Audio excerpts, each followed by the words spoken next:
HTC and T-Mobile did a pretty good job not filling this phone up with apps that you're not going to use. T-Mobile side, we have, trying to find some T-Mobile ones. My Account, My Device, which is on all their devices. We have the T-Mobile Mall, which replaces the App Pack. T-Mobile TV, which is their streaming TV service. Video Chat. I'm not too sure who put Telenav GPS on there, but Telenav is on there. Visual Voicemail and Wi-Fi calling. For HTC, you have a lot of the normal HTC apps like the flashlights, the FM radio, the clock, friend streams, the HTC Hub, which is really good to see. You can download content for your phone, and also can track your phone online via HTC Sense.com. Listen, which is their new music purchasing store. Mirror, which uses the front-facing camera as basically a mirror. It's kind of self-explanatory. Their music app. Peeps, their Twitter aggregator. Polaris Office comes on that. Slacker's Radio. The Task Manager. Transfer, which is so you can transfer your information from your previous phone to the Sensation. And Watch, which is their new their new movie and TV show purchasing system.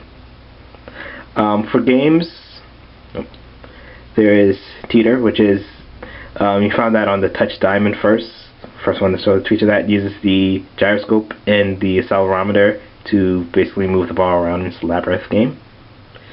And there's also Nova, which is a first-person shooter.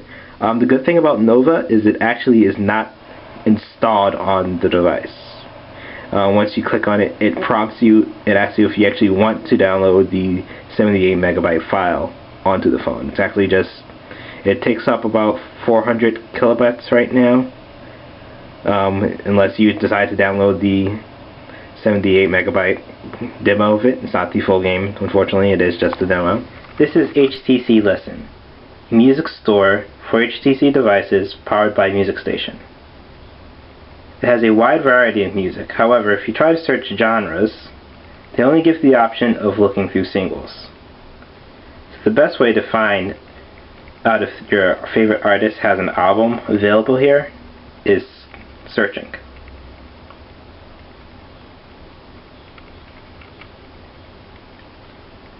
And though this works, I kind of hope that they make it a little bit easier for you to find albums in the future. This is HTC's Watch. Through this you can either rent or buy movies, or buy TV episodes. There's a lot of different movies on here, however there's about only 15 different shows. I hope this changes soon because it actually looks like a good service. Rentals start about $3. Well, TV episodes will cost you $2 each, and purchasing a movie will start at $9. When I first got the Sensation 4G, I was having a little issue with the camera. All my pictures came out really blurry and off focus. But after sending a message to HTC, I got that problem fixed, and I can say that the camera is actually pretty good.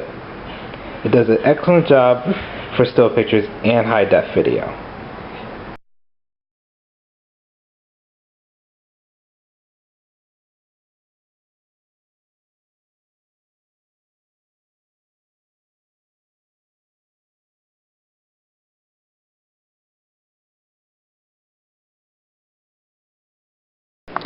So, what's the point of having a fancy phone that does all these things if you can't even make a call on the thing? Glad to say that the HTC Sensation has had no problems with making calls. Callers say I sound very clear, and I've had no problems hearing the callers through the earpiece. The only time I've had any kinds of issues with call quality is through the speaker. The speaker is not very loud when making calls, and it also, at its loudest volume, it starts to crackle. I've yet to find a way to make this phone lag or slow down. between playing games, running maps, using GPS, being online, taking pictures, and still this phone handles everything like a champ. And even with all that running, I can still pump out about 18 hours of battery life before I feel like it needs a charge, which is really good, especially seeing as it has a dual-core processor. The trick here is the dual cores don't always work at the same time. If the phone doesn't need to use both cores, it won't use both cores, and it won't even use all of one core. So that way, it does a really good job at battery and power management. Now, I'm not going to be doing any quadrant standard tests on the Sensation 4G, and that's for one particular reason. If I go to System Info, it can't even tell you what the current maximum or minimum frequency of the CPU is. So I figured if it can't even tell you that, it's not going to be able to give you a completely accurate representation of the power of the CPU.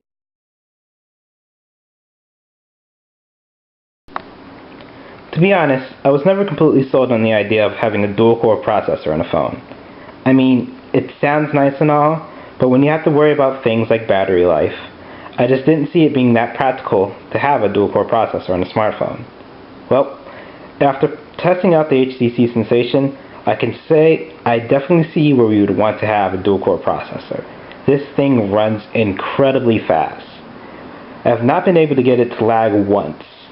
And even with some of the odd decisions HTC made, like not putting a camera button on the side, and including a widget to an app that doesn't actually exist on the phone, I would have no problem recommending this phone.